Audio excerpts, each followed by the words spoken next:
So I mentioned earlier the goals of hacking, or the exploitation life cycle. What we see here is these 5 steps.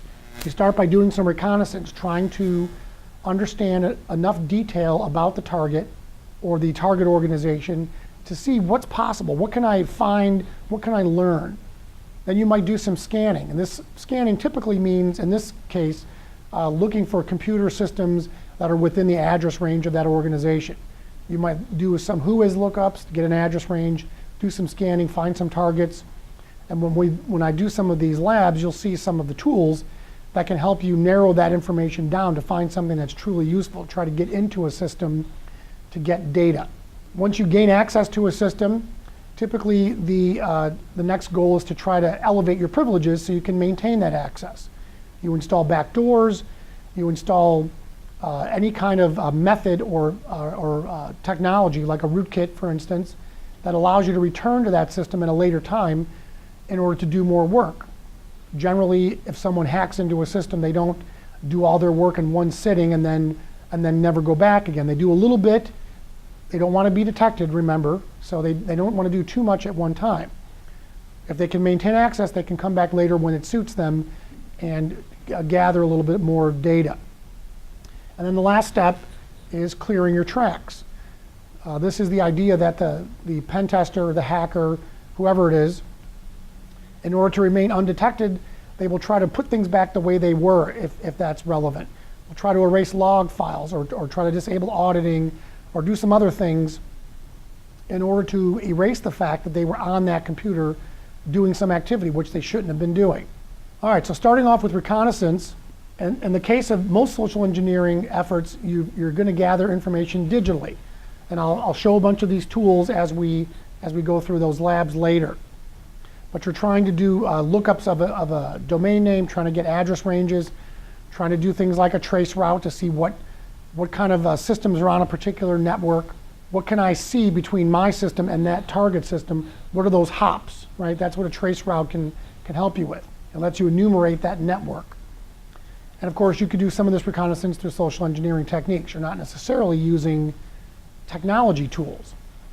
You might befriend someone at the organization. You might try to build a trust relationship by becoming their buddy on LinkedIn or Facebook.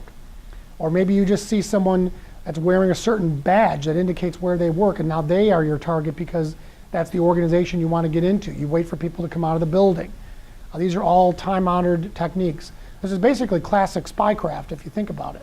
So these are some techniques of many, many that we could discuss to do some initial reconnaissance, gathering that information that helps you identify suitable targets.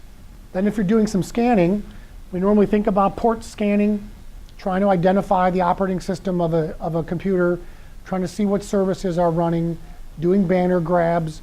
All these have their value to the social engineer because they are trying to gain access to a system. They've got to do some hacking as well as the soft skills like talking on the phone or talking in person. Scanning could produce results through social engineering attempts as well. You might be able to call somebody or send them an email asking them a question about a service or an application or some technology that's being used in that organization, and you get the answer without using your tools to directly get to do a scan, for instance. Maybe they tell you over the phone, or they tell you in an email. Oh yes, we use Oracle, we use Microsoft, we use IBM products, we use McAfee products. You might find this information in a job posting, for that matter. This could give a lot of details to the social engineer that show what technologies the organization is using, and then they would then try to identify those technologies so that they can look for weaknesses, look for vulnerabilities. So gaining access to a system might also be done with social engineering techniques. Could be done with technological techniques, hacking tools. Phishing and spear phishing and whaling, these are all great ways to potentially get access to an individual or get access to their environment. Phishing is casting a wide net, right? We're trying to capture many people to try to get some of them to click a link to go to a website, maybe to get credentials, that kind of thing. Spear phishing is throwing a spear at one fish. Hopefully you can get that one individual to do something which allows you to get access to a network or to an application or to their bank account, whatever the goal of the pen tester or the hacker is.